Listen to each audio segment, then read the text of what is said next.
వికారాబాద్ జిల్లాలో మట్టి మాఫియా రెచ్చిపోతుంది. అధికారుల అండదండలతో 3 పువ్వులు 6 కాయలుగా అన్నట్లుగా అక్రమ దందా సాగుతుంది. గుట్టలు, కొండలు, చెరువులు అక్రమార్కులు స్వాహా చేస్తుంటే ప్రభుత్వ ఖజానాకు గండిపడుతుందని గగ్గోలు పెడుతున్నారు జిల్లావాసులు. ఇకనైనా పట్టించుకోండి ముర్రా అంటూ ఉన్నతాధికారులను అలర్ట్ చేస్తున్నారు. మరి స్థానికులు ఆరోపిస్తున్నట్టు అక్రమార్కులతో అధికారులు కుమ్మక్కయ్యారా? యథేచ్ఛగా సాగుతున్న మట్టి మాఫియా వెనుక ప్రజాప్రతినిధుల హస్తం ఉందా? పరిగి నియోజకవర్గంలో అసలేం జరుగుతుంది? Let's watch.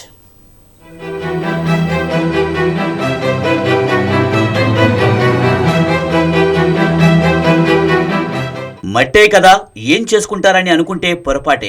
మట్టితో కోట్ల రూపాయల వ్యాపారం జరుగుతుందనడంలో ఏమాత్రం అతిశయోక్తి లేదు. అసైన్డ్ ప్రభుత్వ భూముల్లో తవ్వుకున్నోళ్లకు తవ్వుకున్నంత మట్టి అన్న చందంగా సాగుతుంది అక్రమ మట్టి వ్యాపారం. వికారాబాద్ జిల్లా పరిగి నియోజకవర్గంలో చీకటి పడితే చాలు అక్రమంగా మట్టి తవ్వకాలు జరిపి గుట్టలను సైతం సొరంగాలుగా మారుస్తున్నారు కొందరు అక్రమార్కులు. ఈ అక్రమ మట్టి తవ్వకాలు ప్రభుత్వ, ప్రైవేటు భూముల్లో జరుపుతుండడం గమనార్హం. దీంతో వికారాబాద్లో గుట్టలు, కొండలు, చెరువులు మాయమవుతున్నాయని గగ్గోలు పెడుతున్నారు పరిగి నియోజకవర్గ వాసులు. పరిగి నియోజకవర్గంలో మట్టి దందా జోరుగా నడుస్తున్నది. సాయంత్రం పూట ఊళ్ళో పోతా పోతే, చేనుల పోతా పోతే మొత్తం అసైన్ భూములు మొత్తం దవ్వుకుంటా కలిగి 1-2 ఎకరాలకు 3 ఎకరాలకు పర్మిషన్ తీసుకొని ఎకరాలు 20-30 ఎకరాల వరకు కూడా మొత్తం సాగు చేసి మట్టిని తరలిస్తున్నారు. అధికారులు చూసి చూడనట్లుగా వ్యవహరిస్తున్నారు. మట్టి దందా చేసేవారు కూడా మాకు ఎవరైనా సపోర్ట్ ఉన్నారు, మీరు ఏం చేసుకుంటారో చేసుకోపోండి అనే రీతిలో 1 ఎకరా 2 ఎకరాలకు పర్మిషన్ తీసుకొని ఈరోజు సాయంత్రం కాగానే 6-7-8 కాగానే సాయంత్రం ఊళ్ళో 20-30 ఎకరాల వరకు కూడా మట్టి దందా జోరుగా నడిపిస్తున్నారు. కాబట్టి అధికారులు స్పందించి మొత్తం మట్టి దందా వ్యాపారస్తులపై చట్టపరమైన చర్యలు తీసుకోవాలని సందర్భంగా డిమాండ్ చేస్తున్నాం. ఈ మట్టిని నిబంధనలకు విరుద్ధంగా ఇతర ప్రాంతాలకు తరలిస్తూ ఒక్కో ట్రిప్పుకు 3 నుంచి 5 వేల వరకు వసూలు చేస్తూ ప్రభుత్వ ఆదాయానికి గండి కొడుతున్నారు కొందరు అక్రమార్కులు. అయితే ఈ మట్టిని ఇష్టారాజ్యంగా తరలిస్తున్న అధికారులు మాత్రం చూసి చూడనట్లుగా వ్యవహరిస్తున్నారన్నది అక్కడి స్థానికుల ఆరోపణ.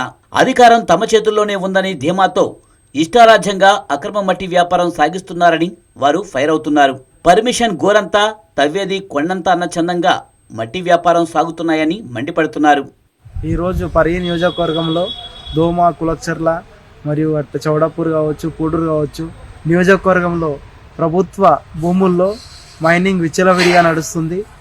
ప్రభుత్వ గుట్టలు కావచ్చు, అనేక ప్రాంతాల్లో వాళ్ళు విచ్చలవిడిగా అనుమతులు లేకుండా మైనింగ్ నైట్లో నడిపించడం జరుగుతుంది.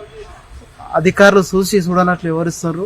కాబట్టి పై అధికారులు స్పందించి దీనికి ఆపాలని మేము కోరుతున్నాము. అట్లాగే ఈ ప్రభుత్వం గత సంవత్సరం నుంచి ప్రభుత్వం మారినప్పటి సంది మైనింగ్ ఒక ఇష్టం, వాళ్ళ ఇష్టానుసారంగా నాయకులు నడిపిస్తారు. రెవెన్యూ, పోలీస్, మైనింగ్ శాఖ అధికారులతో అక్రమ వ్యాపారులు కుమ్మక్కై మట్టి దందా యథేచ్ఛగా సాగిస్తున్నారని చెబుతున్నారు అక్కడి జనం. అంతేకాదు ఈ మట్టి మాఫియా వెనుక అధికార పార్టీ నేతల హస్తం ఉందన్న ఆరోపణలు కూడా వెల్లువెత్తుతున్నాయి. అక్రమార్కులు ఇచ్చే అవినీతి సొమ్ముకు ఆశపడి నోరు మెదపడం లేదన్న టాక్ వినిపిస్తుంది. ఇకనైనా ఉన్నతాధికారులు స్పందించి మట్టి దందాకు అడ్డుకట్ట వేయాలని డిమాండ్ చేస్తున్నారు. పరిగి నియోజకవర్గంలో అక్రమ మట్టి దందా అనేది తారాస్థాయికి చేరింది.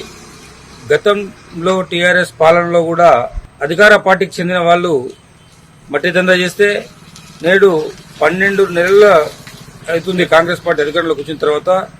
ఈ అసెంబ్లీలో కాంగ్రెస్ పార్టీకి చెందినటువంటి నాయకులు మట్టి దందా అనేది చేస్తావు, ఎలాంటి పర్మిషన్ లేకుండా, ఒకవేళ పర్మిషన్ తీసుకున్న గోరంతా పర్మిషన్ తీసుకొని కొండలను మాయం చేస్తున్నారు.